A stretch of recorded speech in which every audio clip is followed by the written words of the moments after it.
Assalamualaikum warahmatullahi wabarakatuh. Selamat sore dan juga salam hangat untuk seluruh pemirsa TVRI Sumatera Utara dimanapun Anda berada. Senang sekali rasanya sore hari ini bertemu kembali bersama saya Putri Zain dalam program Sumut Menyapa dalam segmen Kupas Tuntas. Tentunya acara ini terselenggara atas kerjasama bersama dengan Dinas Komunikasi dan Informatika Provinsi Sumatera Utara. Dan tentunya tepat hari ini di hari istimewa di mana Sumatera Utara berulang tahun di usia ke-77 tahun.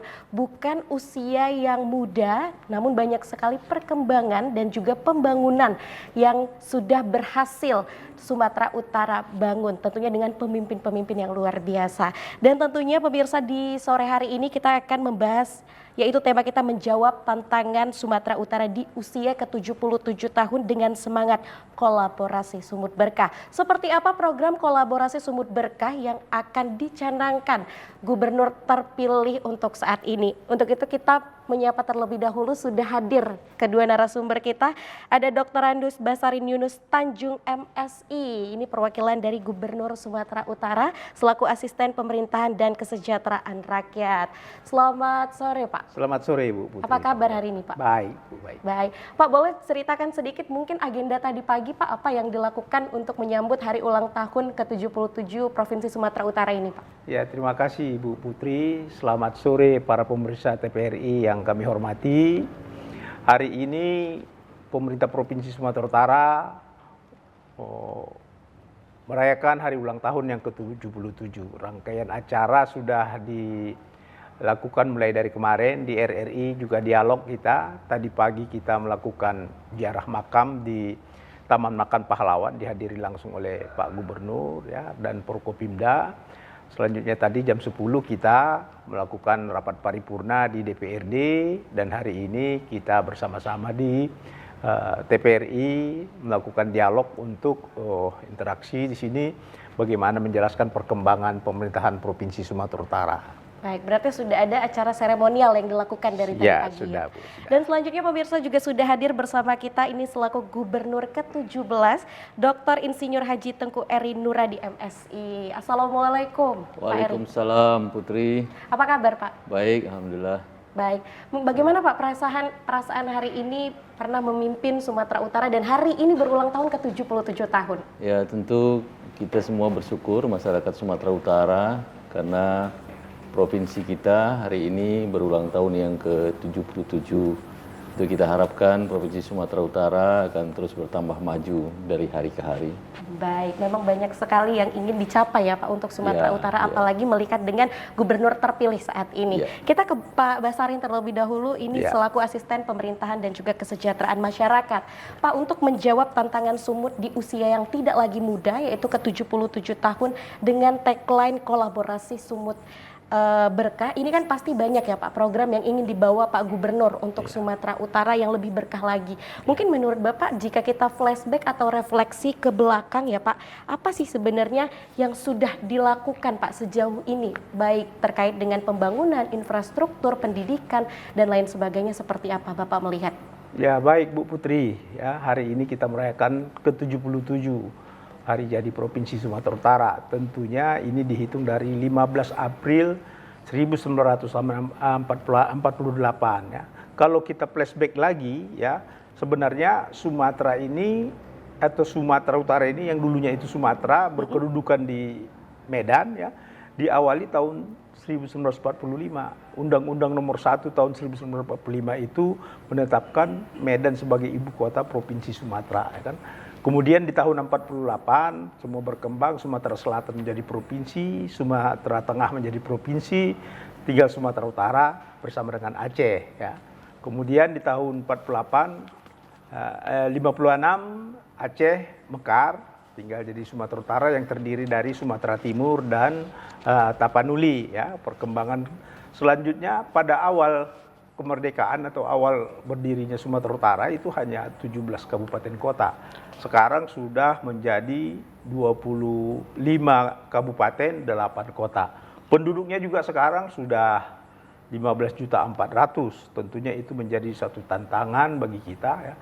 Luas wilayah juga sekarang ini kita belum pernah mekar lagi setelah tahun 1956, ya luas wilayah juga 181 km persegi. Ini cukup luas bagi kita untuk ke depannya bagaimana mengelola Provinsi Sumatera Utara ini. Tapi kalau terkait infrastruktur seperti apa, Pak? Ya, infrastruktur khususnya jalan, kita memiliki jalan provinsi 3.005 km.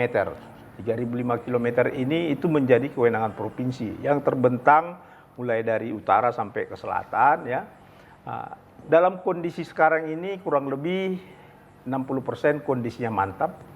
10 sampai 20% lagi itu sedang, ya. 20% lagi itu juga ada yang rusak ringan, ada yang rusak berat. Nah, ini menjadi prioritas bagi kepemimpinan Bapak Gubernur sekarang, Gubernur yang ke-19, ya, Pak Bobi Surya, ya. Salah satu prioritasnya adalah bagaimana membangun infrastruktur yang layak untuk provinsi dengan luas wilayah yang seperti ini. Karena konektivitas itu perlu untuk pembangunan wilayah. Berarti memang akan adanya pembangunan berkelanjutan Ya, nantinya, benar. Pak. Baik terkait infrastruktur jalan mungkin Ya. dan layanan kesehatan lainnya. Kalau untuk Pak Eri sendiri, Pak, sebagai Gubernur ke-17 sudah pernah memimpin Sumatera Utara, apa sebenarnya pengalaman Anda yang Anda rasakan dan apa tantangan terbesar di Sumatera Utara ini menuju Indonesia Emas, Pak? Ya, pertama sekali tentu tantangan di Provinsi Sumatera Utara ini wilayahnya kan cukup luas, ya. 33 kabupaten kota sekarang. Ya mungkin nomor 2 atau nomor 3 lah dengan kabupaten kotanya terbanyak di seluruh Indonesia setelah Jawa Timur, Jawa Barat. Nah, oleh karena itu tentu untuk menangani apa yang disampaikan oleh Pak Asisten tadi, ya, itu kan diperlukan dana yang besar, ya. Karena membangun infrastruktur itu kan tidak bisa hanya dengan kekuatan APBD saja. Makanya saya hari ini yakin, ya, dengan Pak Gubernur, Pak Bobi Afif Nasution, dengan tagline-nya Sumut, ya, yang berkolaborasi tadi, itu harus ada kolaborasi. Kata kuncinya kan kolaborasi tadi. Karena hanya dengan kekuatan provinsi saja, kita memang agak berat. Karena dana kita memang terbatas. Dari dulu sampai sekarang itu terbatas. Makanya dengan adanya tagline kolaborasi tadi, ya, kebersamaan itu, saya yakin ini akan bisa lebih maju lagi ke depan. Ya contohnya saja tadi disampaikan jalan provinsi 3.000 km lebih, ya Pak Asisten, ya. Ya. Nah itu kan membutuhkan dana yang cukup besar itu. Kalau hanya dengan APBD tentu sangat terbatas sekali. Maka tentu harus ada sharing juga dengan kabupaten kota dan terutama juga dengan APBN, dengan pusat, ya. Nah, dengan harapan kita dengan adanya kolaborasi ini, percepatan pembangunan di Sumatera Utara, baik itu tanggung jawab pusat, provinsi maupun kabupaten kota, itu akan lebih cepat lagi. Makanya memang ada tagline kolaborasi itu butuh kolaborasi, ya Pak, antara Ya. stakeholder, Ya. seperti itu. Pak Sekretaris, tadi Pak Asisten, kita kan tadi mendengar dari Pak Eri mengatakan bahwa terkait dengan anggaran. Nah, apakah permasalahan mendasar terkait dengan pembangunan dan lain sebagainya, ini anggaran ini menjadi fokus utama kita? Ya, baik. Untuk membangun itu tentunya perlu modal, ya. Bisa modal pemerintah, modal swasta, bisa, ya. Untuk modal pemerintah sendiri dalam beberapa tahun ini sepertinya tumbuh tidak terlalu signifikan, ya. Tumbuh dia tapi tidak terlalu signifikan, berada di sekitar 13-14 triliun, ya. Dengan luas wilayah tadi dan infrastruktur, kalau kita konversi ke biaya pemeliharaan dan pembangunan, ya, untuk infrastruktur itu kurang lebih satuannya itu 4 miliar per 1 kilometer. Nah, kalau 3.000 kilometer itu, nah, tentunya itu sudah sangat signifikan menguras daripada APBD kita. Belum lagi untuk membiayai seperti di bidang kesehatan, di bidang pendidikan. Nah, seperti yang disampaikan oleh Pak Eri tadi, Gubernur ke-17, beliau sangat berpengalaman untuk memanage pemerintah daerah, pemerintah provinsi ini. Tentu memang harus Mau tidak mau, suka tidak suka, itu harus membuka pintu untuk mengakses ke sumber-sumber dana yang ada, baik itu di pemerintah pusat, baik itu di pemerintah kabupaten kota, maupun itu di swasta. Ya. Itu untuk bisa berkontribusi, berkolaborasi untuk membangun Sumatera Utara ini. Berarti bukan hanya SDM-nya saja yang berkolaborasi, dana harus berkolaborasi benar, ya. benar. Seperti itu ya Pak. Ya. Terkait dengan Pak Eri bagaimana sih mungkin Anda melihat saat ini, tepat pada hari ini di usia ke-77 tahun Sumatera Utara ini, capaian pembangunan sumut apa yang menjadi kekuatan terbesar? Apakah Anda yakin Sumatera Utara ini akan semakin maju? Baik, kalau dilihat dari potensi Sumatera Utara, itu kita sangat yakin ya, Sumatera Utara itu akan maju. Misalnya Sumatera Utara ini kan daerah perkebunan terbesar, ya, termasuk salah satu terbesar di Indonesia. Kemudian juga tempat objek wisatanya juga banyak. Kita punya danau terbesar di Asia Tenggara, Danau Toba. Dan potensi pertanian kita juga luar biasa ya. Jadi ini sebenarnya suatu hal yang sangat positif bagi provinsi ini untuk maju ke depannya. Nah, hanya saja memang tadi yang disampaikan Pak Asisten juga, kita perlu kolaborasi tadi. Ya, salah satu misalnya contohnya di bidang kesehatan ya. Saya mendengar bahwa Kota Medan yang dipimpin oleh Pak Bobi pada waktu itu kan sudah mencapai UHC kan. Itu kan dana dari Kota Medan sendiri. Tapi sekarang sebagai gubernur tentu kita harapkan juga di bidang kesehatan ini seluruh masyarakat Sumatera Utara bisa berobat gratis, terutama yang tidak mampu. Nah, kalau itu semuanya dihandle oleh provinsi, tentu itu akan banyak menggerus dana untuk itu. Makanya perlu ada kolaborasi dengan kabupaten kota. Nah, inilah salah satunya kebersamaan itu tadi. Jadi nanti akan dihitunglah mungkin oleh Pemprov ya, bagaimana sharing kabupaten kota supaya masyarakat kita semua, masyarakat Sumatera Utara ini di 33 kabupaten kota ini bisa menikmati berobat gratis misalnya. Nah, belum lagi di bidang-bidang yang lain, pendidikan misalnya ya, di bidang ketahanan pangan ya, dan lain-lainnya. Baik, memang harus bersinergi bersama ya Pak terkait dengan anggaran ini. Tapi kalau berbicara tentang anggaran lagi Pak, ini kan anggarannya banyak ya. Ada infrastruktur, UMKM, terus ada juga pendidikan, layanan kesehatan untuk masyarakat. Apa yang menjadi sebenarnya fokus atau titik utama dari gubernur kita ini sekarang? Ya, fokus yang pertama itu ada di infrastruktur, kemudian ada di kesehatan, kemudian juga ada di pendidikan, kemudian juga ada di ketahanan pangan tadi ya. Saya menyambung apa yang disampaikan oleh Pak Eri tadi ya. Untuk di bidang kesehatan kita berupaya dalam masa jabatan Pak Gubernur ini kita mencapai UHC ya. Kondisi kita sekarang itu yang di-cover untuk seluruh penduduk itu baru kita mampu meng-cover 93% kondisi sekarang.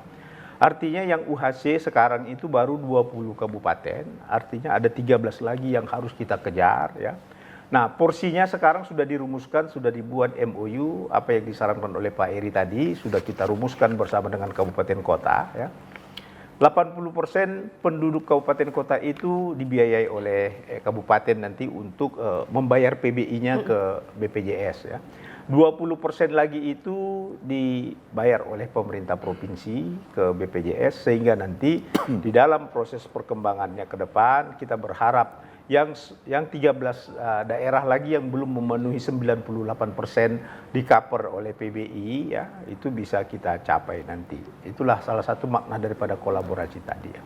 Di bidang pendidikan ini merupakan salah satu quick win ya. Quick win-nya yang pertama itu masih ada kurang dari 20 ya, kurang dari 20 atau 8 SMA, ada 6 SMK ya, yang belum teraliri listrik. Nah, dalam 100 hari ini program Pak Bobi itu harus sudah teraliri ya, dalam 100 hari. Kemudian juga yang belum tersentuh ataupun bisa mengakses internet dalam 100 hari ini kita akan mengejar itu, sehingga nanti para siswa yang ada di ya daerah-daerah terpencil misalnya di Nias itu sudah bisa mengakses internet, sehingga kesetaraan ataupun tadi ketimpangan itu dari perkotaan ke perdesaan itu bisa dikejar dengan cepat, sehingga fasilitas-fasilitas yang seperti itu bisa digunakan ataupun dilakukan oleh pemerintah provinsi. Jadi memang ingin bergerak cepat ya Pak, Ya, untuk benar. melakukan perbaikan, pembangunan Ya. infrastruktur, pendidikan dan lain sebagainya Iya. yang dilakukan. Tapi mengingat bahwa ini kan kita tidak bisa kerja sendirian ya, Benar. harus bersama stakeholder. Iya. Bagaimana dengan stakeholder yang membantu jalannya pemerintah, Iya. program dari pemerintah seperti Ya, apa? baik. Sekarang kita masih dalam proses konsolidasi di internal ya. Artinya proses perencanaan yang sudah disusun sebelumnya harus disesuaikan dengan visi misi yang dibawa oleh Pak Bobi yang sekarang menjadi gubernur ya. Nah, visi misi ini diuraikan ke dalam 5 pilar, kemudian diuraikan juga ke dalam 6 program quick win ya. Kemudian juga ada 17 program yang di luar daripada yang quick win tadi ya. Nah, dari itu bagaimana kita menalanginya ini ya. Yang pertama seperti yang disampaikan oleh Pak Heri tadi, Gubernur ke-17, kita harus bisa memanfaatkan ataupun mengakses pendanaan-pendanaan baik itu dari APBN, baik itu dari investasi. Kita ketahui pembangunan itu tidak hanya bermodalkan daripada APBD ataupun APBN ya. Investasi juga harus kita bisa tarik sebanyak mungkin sehingga perputaran perekonomian di sini meningkatkan pendapatan masyarakat, bisa bergulir sehingga nanti yang tadi itu yang kita bilang dibayar oleh pemerintah daerah itu sebagai iurannya. Kalau dia sudah penerima upah nanti, itu akan dia bayar sendiri kan. Nah, sehingga nanti tidak lagi menjadi tanggungan pemerintah. Hal-hal seperti ini kalau pertumbuhan ekonomi nanti meningkat, tentunya ini akan tersisir sendiri. Mana yang sudah mampu membayar sendiri, itu akan kita sisir lagi, dia sudah mandiri ya kan. Nah, yang PBI nanti dialihkan lagi ke orang lain seperti itu. Baik, berarti untuk kolaborasi Sumut Berkah ini sedang berbenah ya Pak untuk Ya. melakukan perbaikan kembali. Baik pemirsa, kita akan kembali lagi, untuk itu jangan kemana-mana, tetaplah bersama kami.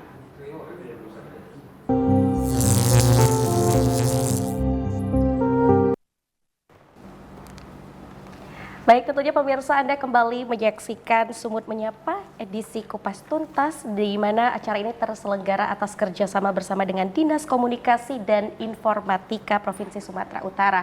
Tadinya kita sudah membahas bagaimana dasar pembangunan, evaluasi apa yang dilakukan dari Gubernur Provinsi Sumatera Utara terkait dengan program-program prioritasnya. Dan kita ingin lebih mengenal apa sebenarnya yang akan diprioritaskan oleh Gubernur Sumatera Utara agar tagline kolaborasi Sumut Berkah ini bisa terrealisasi dengan baik. Namun sebelum itu Pak Eri, kita tadi sudah membahas bahwa anggaran ini tidak hanya bertolak pada APBD, tapi juga bisa APBN. Namun seperti apa kolaborasi yang nantinya akan dibangun oleh Pak Gubernur sendiri. Namun jika Anda melihat selaku Gubernur ke-17 dan sebagai tokoh masyarakat, bagaimana kepedulian masyarakat Sumatera Utara sendiri ini, Pak, untuk kesadaran sosialnya seperti apa? Apakah semakin kuat atau malah semakin memudar? Ya, jadi kalau untuk masyarakat saya rasa itu kan tergantung pemerintah juga ya mendorongnya. Misalnya kalau kita ambil contoh di sektor pariwisata lah, ya. Kita punya danau terbesar di sana. Pemerintah sudah membangun infrastruktur sudah cukup baik, jalan lingkar Danau Toba juga sudah bagus ya. Kemudian beberapa sarana pariwisata di sana juga sudah bagus. Nah, tinggal kan tentunya kita berharap masyarakat juga ikut membantu ya, mendorong dengan melakukan berbagai aktivitas yang menunjang pada pariwisata itu sendiri. Salah satunya ya misalnya menjaga kebersihan ya, kemudian juga melakukan perdagangan UMKM yang tentunya bisa saling mengisilah dengan yang lain ya, tidak saling berebut-rebutan maksudnya gitu. Dan lain-lain hal yang bisa dilakukan oleh masyarakat yang berkolaborasi terus dengan pemerintah. Jadi pemerintah itu kan tidak masuk ke sektor-sektor itu. Ya. Kita hanya mendorong saja, kita membangun infrastrukturnya, kita membuat regulasinya, aturannya ya. Juga terkait dengan daerah itu, kabupaten kota, karena ada beberapa perda-perda yang tidak di bawah provinsi dia. Ya, tapi misalnya perda kebersihan itu kan di bawah kabupaten kota. Perda UMKM mungkin ya bisa provinsi juga, tapi ada juga kabupaten kota. Jadi kolaborasi seperti itu yang kita berharap antara pemerintah dengan masyarakat dapat terus terjalin di berbagai sektor, termasuk misalnya di bidang ketahanan pangan, ya, pemerintah membangun saluran irigasinya, karena kalau yang primer itu kan saluran yang irigasi yang besar itu kan di bawah pemerintah pusat, ya, 3.000 hektar ke atas lahannya, 1.000 sampai 3.000 di bawah pemerintah provinsi, ya, 1.000 hektar ke bawah di bawah kabupaten. Nah tentu ada juga yang 100 hektar ke bawah yang di bawah pemerintah desa misalnya. Nah, jadi itu sharing seperti itu yang diharapkan dalam kolaborasi tersebut. Semua bidang bisa dilakukan seperti itu. Baik, berarti semua lini harus berkolaborasi, bukan Ya. hanya pemerintah pusat saja, Ya. namun pemerintah daerah dan bahkan masyarakatnya sendiri harus sadar akan kolaborasi yang menjadi tagline dari gubernur kita sendiri. Nah, untuk Pak Sekda sendiri, Pak, bagaimana menurut Bapak terkait dengan apa program prioritas yang menjadikan tagline ini harus berjalan? Program prioritas apa yang dibawa oleh Pak Gubernur? Ya. Tadi sudah dirumuskan ya, kolaborasi sumut berkah unggul menuju Sumatera Utara yang unggul, maju dan berkelanjutan. Apa saja yang menjadi target visi misi ini sudah dirumuskan bahwa di tahun 2029 nanti pendapatan per kapita daripada masyarakat di Sumatera Utara itu ditargetkan 115 juta per tahun. 115 juta per 115 tahun. juta per tahun. Sekarang ini baru di sekitar 40-50 juta per tahun.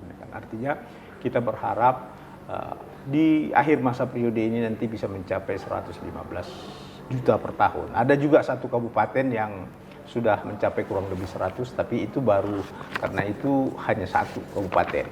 Kemudian pertumbuhan ekonomi. Untuk mencapai itu pertumbuhan ekonomi harus bisa dicapai menjadi 7,6%. Yang sekarang ini kita baru mencapai 5,03%. Untuk mencapai pertumbuhan ekonomi seperti ini tentunya tadi tidak bisa hanya mengandalkan konsumsi pemerintah. Ya, konsumsi pemerintah melalui APBD-nya. Jadi harus dipacu juga mengenai investasi. Harus diperbanyak lagi uang berputar.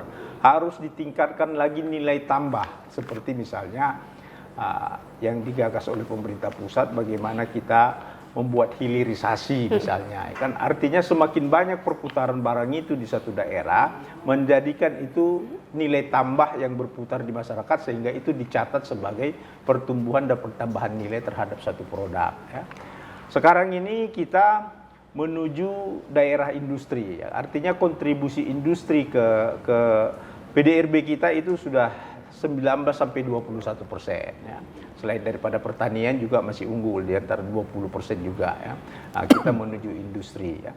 Kemudian juga penurunan kemiskinan. Ya. Penurunan kemiskinan sekarang ini kita berada di 7,9%, ya, 7,99% di tahun 2018. Kita berharap penurunan kemiskinan ini 2,82 sampai dengan 3,82% setiap tahun nanti. Ya, artinya kita memang tahun ini kita sudah bisa menurunkan angka kemiskinan nomor 3 di seluruh Indonesia. Ya.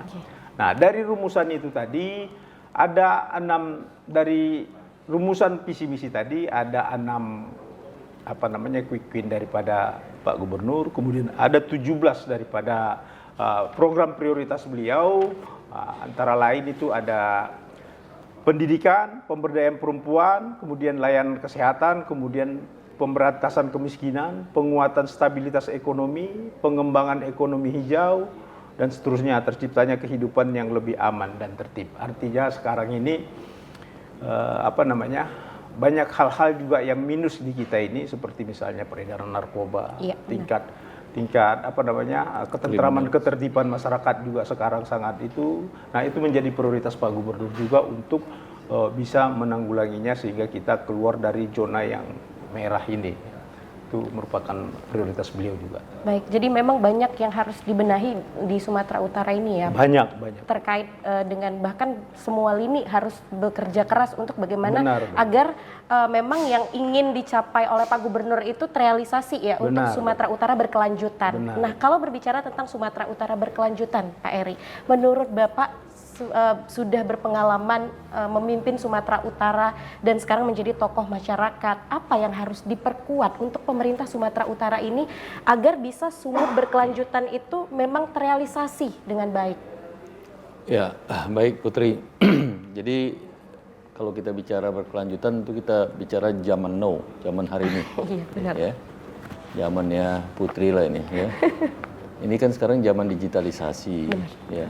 Jadi kita berharap bahwa pemerintah provinsi juga mendorong digitalisasi ini sehingga ini akan mempermudah layanan masyarakat. Ya, misalnya contohnya ada komplain masyarakat tentang jalan misalnya. Nah, itu dia cukup membuat laporan saja. Ya, cukup dia melapor kepada webnya provinsi, call centernya provinsi di jalan ini. Nanti tinggal dijawab apakah ini termasuk jalan provinsi atau jalan pusat atau jalan kabupaten kota. Dijawab, oh ini tanggung jawab kabupaten kota, dilemparkan kabupaten kota yang bersangkutan untuk diperbaiki. Kan jalan banyak yang rusak kan masyarakat nggak tahu tuh jalan kabupaten kota atau jalan provinsi atau kan jalan nasional.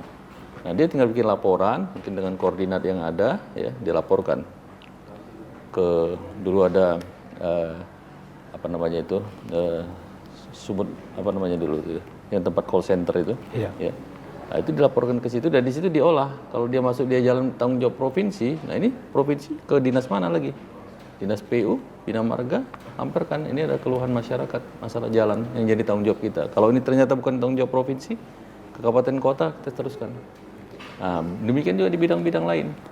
Ya mungkin ada keluhan ya masalah tadi kriminalitas misalnya ya, kan sekarang banyak geng motor kan. Nah, itu kan tanggung jawabnya kan harus kolaborasi juga dengan misalnya pihak aparat ya, kepolisian ya. Jadi pemerintah provinsi punya link juga ke sana. Sampaikan ini ada keluhan masyarakat ya, masalah kriminalitas dan lain sebagainya. Jadi digitalisasi itu mempermudah. Belum lagi proses-proses lelang misalnya, itu kan semua pakai digitalisasi. Ya, sehingga tidak lagi bertemu ketemu orang dengan orang lagi. Jadi dia bertemunya sudah dengan mesin. Nah, itu akan tentunya meminimalisir hal-hal yang mungkin terjadi penyimpangan. Nah, ini yang ke depan ya kalau kita bicara berkelanjutan tadi, ini yang harus didorong ke depan. Benar. Ya, digitalisasi ternyata kita zaman online kan ini kan hari ini.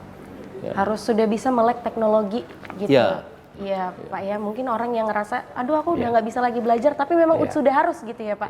Karena memang sudah zamannya kita harus mengikuti gitu, agar memang Sumatera Utara berkelanjutan seperti sekarang itu. kita mau beli tiket, mau ke Jakarta, mau kemana, tinggal pakai online aja semuanya. HP. Ya kan, langsung kita dapat bookingnya bisa langsung di situ. Jadi kan kita nggak perlu antri, nggak perlu harus ke travelnya. Nah, hal yang ini harus didorong pemerintah provinsi untuk mempermudah masyarakat ya dalam sumut berkelanjutan itu. Baik, Pak, tadi kita udah dengar dari pendapat dari Pak Eri bahwa digitalisasi ini adalah menjadi fokus utama untuk merealisasikan kata sumut berkelanjutan ini. Bagaimana tanggapan Anda? Bagaimana juga mungkin kerjasama pemerintah pusat dengan pemerintah daerah terkait hal-hal seperti ini? Iya. Digitalisasi ini sudah digagas sejak Pak Eri menjabat kemarin itu dengan sumut smart provinsi itu dulu jargonnya. Ya. Ada satu ruangan di sana kita bangun ya. Beberapa peranti elektronik dibangun di situ ya, namanya Sumut Smart Provinsi ya. Kemarin itu juga kita aplikasikan pada menjelang Lebaran ya. Dalam beberapa hal ada case-case tertentu seperti misalnya THR dari pihak-pihak perusahaan yang masih macet. Nah, itu kita buka call center 24 jam. Oke, sudah ada call centernya ya, berarti? ada call centernya, ya kan. Oh, ternyata ini belum sampai dengan, kan janjinya kemarin itu -7 hari Lebaran, harus cair semuanya, ya kan. Nah, tapi ternyata ada 1-2 yang masih, masyarakat sudah bisa menggunakan itu call center. Artinya dari zaman Pak Eri itu kita bangun sampai sekarang berkelanjutan terus ya, itu sesuai dengan apa yang kita rumuskan ya. Demikian juga dengan pelayanan kesehatan ya. Kita tahu itu sekarang itu juga di pelayanan di rumah sakit terkadang ada kendala ya kan. Nah, ada kendala kemarin itu obat yang terbatas ya kan. Iya. Nah, call center ke dinas kesehatan, nah, bisa langsung di take over, bisa itu, nah, sudah bisa kita lakukan sekarang itu. Banyak hal yang sudah digagas pada zaman Pak Eri, sekarang berkelanjutan dan sudah familiar untuk digunakan oleh masyarakat. Tapi izin Pak, berbicara tentang layanan kesehatan ini mungkin menjadi prioritas juga ya untuk Pak Gubernur, dan mungkin banyak keluhan dari masyarakat terkait dengan pelayanan kesehatan ini. Bagaimana mungkin Pak untuk menjawabnya gitu? Karena mungkin banyak masyarakat yang ingin berobat katanya susah, administrasi dan lain sebagainya, ingin mendapatkan obat juga susah. Itu seperti apa Pak? Ya, sekarang itu kan sudah di-cover dengan BPJS ya. Artinya jaminan kesehatan nasional yang digagas, yang ada sudah regulasinya itu di-cover oleh BPJS. Apakah itu BPJS Ketenagakerjaan ataukah BPJS Kesehatan ya. Nah, semua itu sudah terbayar, artinya kewajiban daripada pihaknya itu, saya misalnya pengguna BPJS, saya kan bayar dengan gaji saya, atau mungkin juga pemerintah yang bayar ya kan. Nah, dimanapun kita, cuma memang sekarang akses ke rumah sakit ini masih terbatas ya kan. Kita mempunyai 211 rumah sakit ya. 211 rumah sakit untuk 33 kabupaten kota itu masih numpuk di Medan ini ya kan. Masih numpuk di Medan ini, di beberapa daerah seperti Nias cuma satu. Tapi sekarang dengan kemarin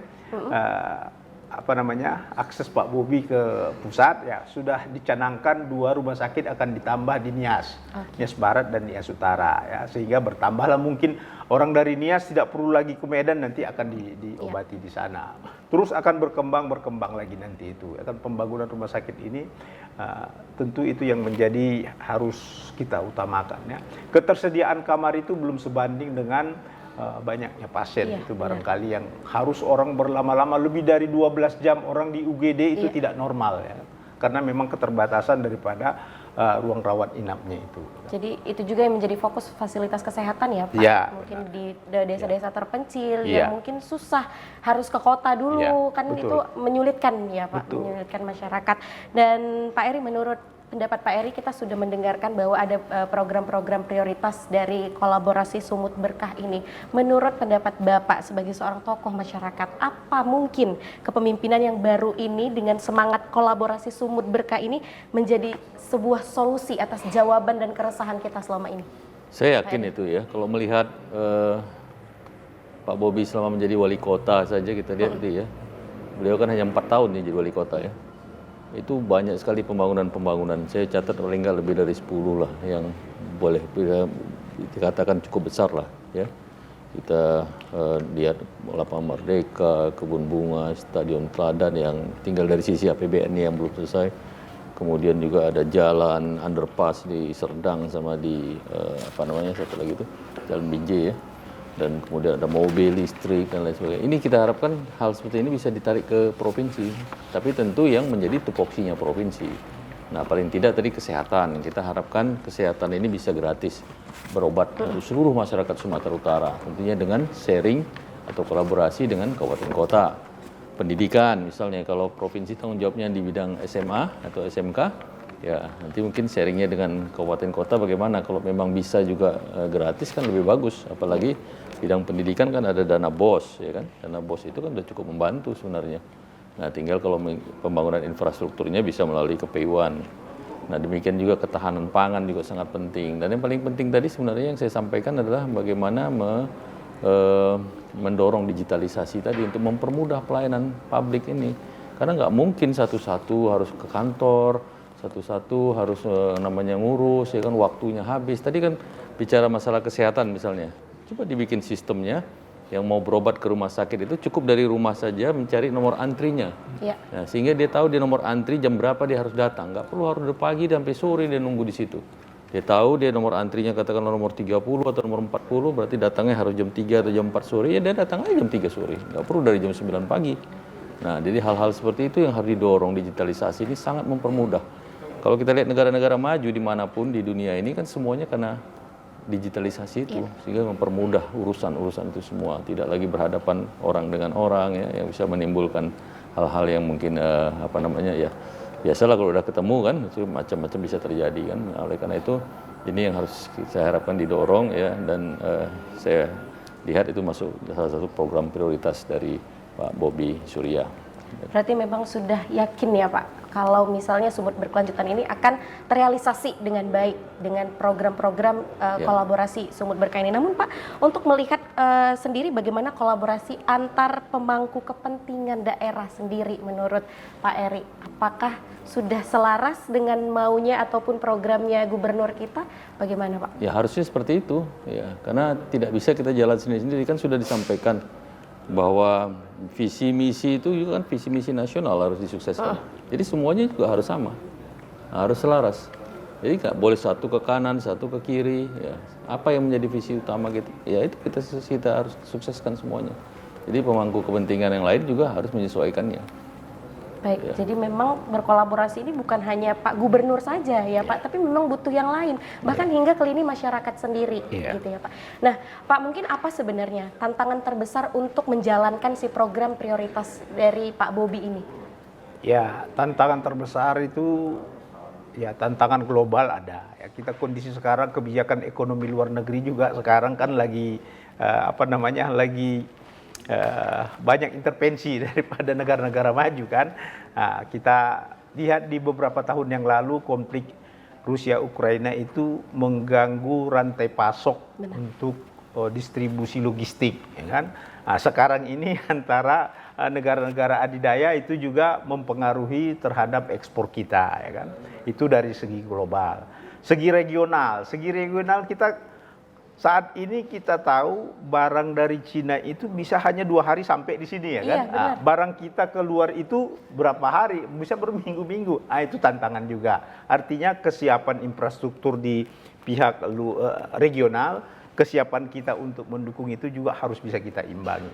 Kemudian juga tantangan dari lokal ya, tadi global, kemudian regional, sekarang lokal. Lokal kita ini juga ya sumber daya manusia kita juga harus kita pacu bagaimana zaman sekarang ini tidak bisa lagi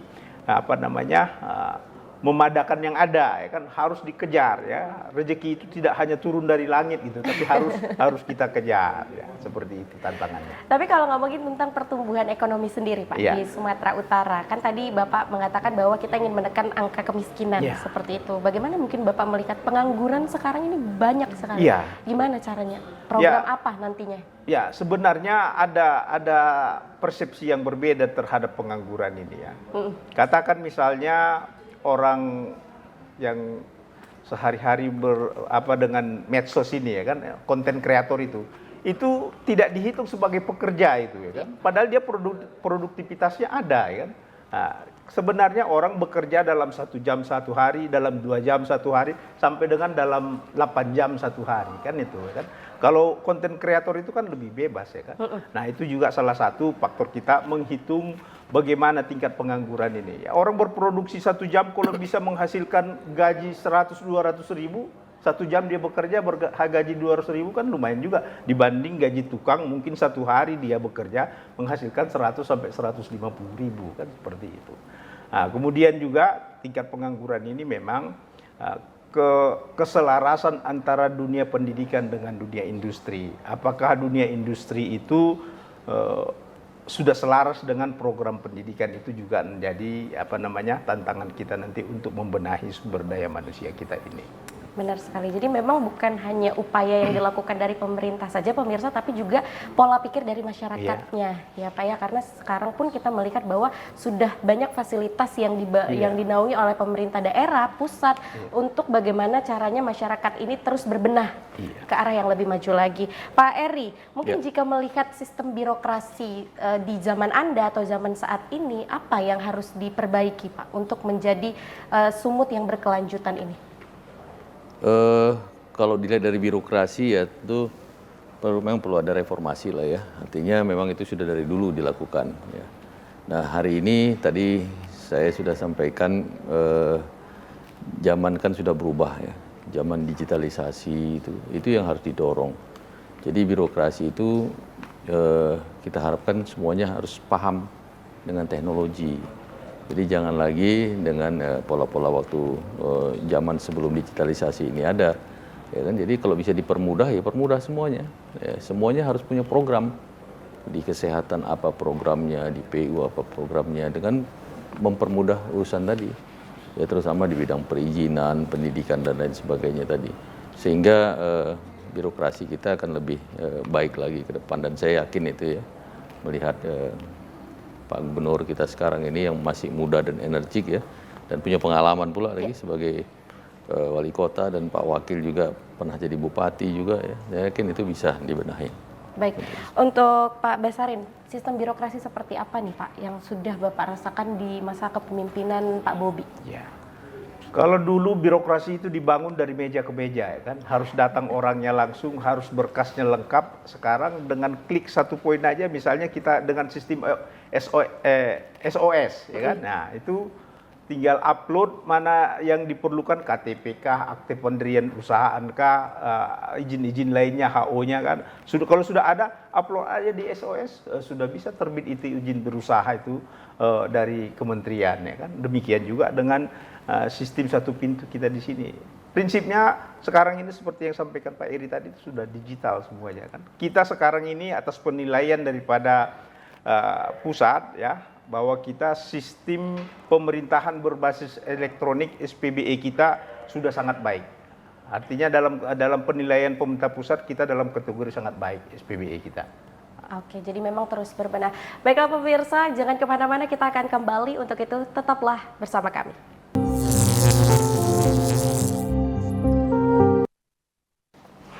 Tentunya pemirsa masih bersama kami dalam segmen Sumut Menyapa, edisi Kupas Tuntas, di mana acara ini terselenggara atas kerjasama bersama Dinas Komunikasi dan Informatika Provinsi Sumatera Utara. Kita masih membahas tentang menjawab tantangan Sumut di usia ke-77 tahun dengan semangat kolaborasi Sumut Berkah. Kita masih bersama dengan Asisten Pemerintahan dan Kesejahteraan Rakyat, yaitu Dr. Andus Basarin Yunus Tanjung MSI, dan juga Gubernur ke-17 Dr. Insinyur Haji Tengku Eri Nuradi MSI. Pak Asisten, kita sudah banyak sekali membahas dari lini komunikasi, pendidikan, bahkan bagaimana infrastruktur, stakeholder lainnya. Apa sebenarnya Pak intinya nih di akhir segmen ini yang ingin benar-benar di-highlight dari 17 program prioritas Pak Bobi ini, Pak? Ya, ini sebagai langkah ya. Kita maknai kolaborasi Sumut Berkah menuju Sumatera Utara unggul, maju dan berkelanjutan ya kan. Tadi sudah dijelaskan oleh Pak Eri, kolaborasi itu mau nggak mau itu keterlibatan atas semua pihak stakeholder ya. Nah, itu menjadi penting untuk bisa kita melangkah bersama, memelihara, menunjang daripada pembangunan di Sumatera Utara ini. Maju dan berkelanjutan itu juga menjadi kata kunci ya kan. Artinya dari zamannya sekarang ini kita 77 tahun sudah jadi Provinsi Sumatera Utara. Sudah 19 gubernurnya. Tentunya kemajuan itu sangat terasa. Dari sebelumnya mungkin Pak Eri, setelah Pak Eri juga sudah sangat terasa kemajuan itu.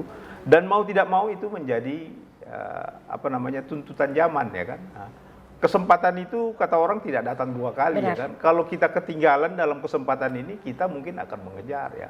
Kita lihat sekarang ini bukan cuma kita, bagaimana Sumatera Selatan, bagaimana Kepulauan Riau berbenah untuk maju, bagaimana dengan Riau, bagaimana dengan Aceh, itu semuanya pesaing-pesaing kita. Ya. Kalau kita tidak mau bekerja keras ya, kita akan ketinggalan. Nah, zaman Pak Bobi sekarang ini ya orangnya masih energik, ya, muda.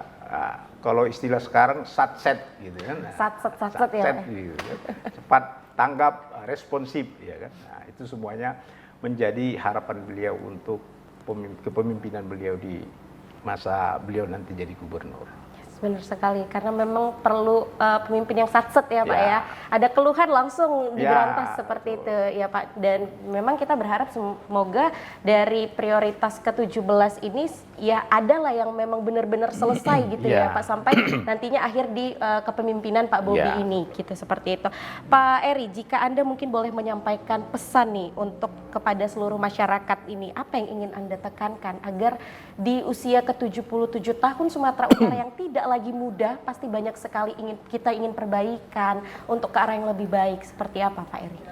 Ya, masyarakat kan zaman sekarang ini kan sudah zaman medsos ya. Semua orang bisa menyampaikan pendapatnya melalui medsos ya. Ya tentu sebagai penyelenggara negara hari ini ya, itu harus kita juga proaktif. Apa yang menjadi keluhan misalnya hari ini untuk langsung ditindaklanjuti. Misalnya tadi masalah jalan, hari ini mungkin tadi masalah keamanan ya, begal itu ya, itu kan termasuk menjadi keluhan masyarakat. Itu kan langsung harus ditindaklanjuti. Dan saya yakin dengan kepemimpinan di Sumatera Utara hari ini, Pak Bobi yang masih muda dan Pak Surya yang penuh pengalaman itu ya, ini perpaduan yang luar biasa ini. Ya, tapi juga harus didukung oleh seluruh perangkatnya, ya, OPD-OPD-nya. Jadi jangan OPD-nya melempem. Nah, kalau melempem ya nggak jalan juga. Makanya dengan dipacu seperti itu, saya yakin Sumatera Utara pasti akan bisa lebih maju. Ya, kuncinya dengarlah apa yang disampaikan oleh masyarakat. Ya, memang ada beberapa kritik-kritik mungkin yang pedas ya, tapi mungkin ada yang benar gitu kan, sehingga itu yang harus ditindaklanjutin. Jadi jangan terus langsung kita a priori dengan kritikan-kritikan tersebut. Nah, kita perbaiki, kalau memang itu benar ya kita perbaiki ya, dan mudah-mudahan akan menjadi keberkahan bagi Sumatera Utara ke depan. Baik, untuk Pak Asisten sendiri Pak, apa mungkin pesan Anda di ulang tahun Sumatera Utara ke-77 tahun ini mewakili Gubernur Provinsi Sumatera Utara? Ya, mari kita maju bersama-sama ya. Masyarakat Sumatera Utara juga jangan terbelakang lagi. Pola pikirnya terutama ya. Artinya kejahatan-kejahatan kriminal, narkoba itu jauhi ya kan. Itu kalau kita 10 anak kena satu ini ya kan, yang 10 ini nggak ada artinya ini ya kan. Nah, jadi kami dari pemerintah Provinsi Sumatera Utara, hal-hal yang seperti itu mari kita songsong masa depan yang cerah, yang sama-sama kita membangun ya. Iya, benar sekali.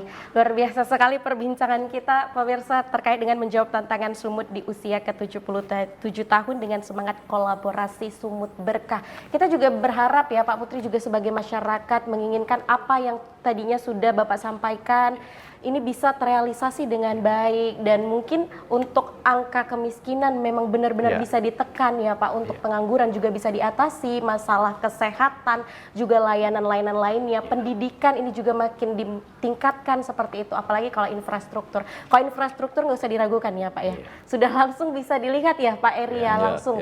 Jadi memang sudah ada pembuktiannya nih pemirsa. Senang sekali rasanya ya 1 jam sudah kebersamaan kita dalam program Sumut Menyapa edisi Kupas Tuntas, di mana acara ini terselenggara atas kerjasama bersama Dinas Komunikasi dan Informatika Provinsi Sumatera Utara. Bapak terima kasih sudah hadir, Bapak Asisten Pemerintahan dan Kesejahteraan Rakyat, Bapak Dr. Andus Basarin Yunus Tanjung MSI. Terima kasih Bapak, sehat-sehat selalu ya Pak, semoga kita bertemu kembali.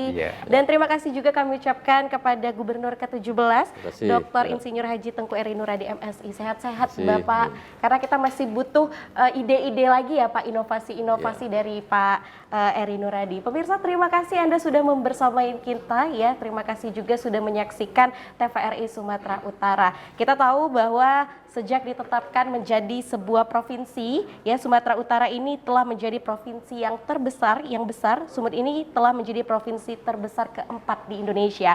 Tentunya dalam rentang waktu selama 77 tahun ini, Sumatera Utara telah mencatat berbagai sejarah panjang dan juga catatan penting, mulai dari pembangunan infrastruktur, pertumbuhan ekonomi berbasis sumber daya alam, hingga pembangunan sektor pariwisata dan juga kebudayaan. Terima kasih sekali kami ucapkan selamat hari ulang tahun ke-77 Provinsi Sumatera Utara. Kini saatnya saya Putri Zain pamit undur diri. Wabillahi taufik wal hidayah. Wassalamualaikum warahmatullahi wabarakatuh dan selamat sore.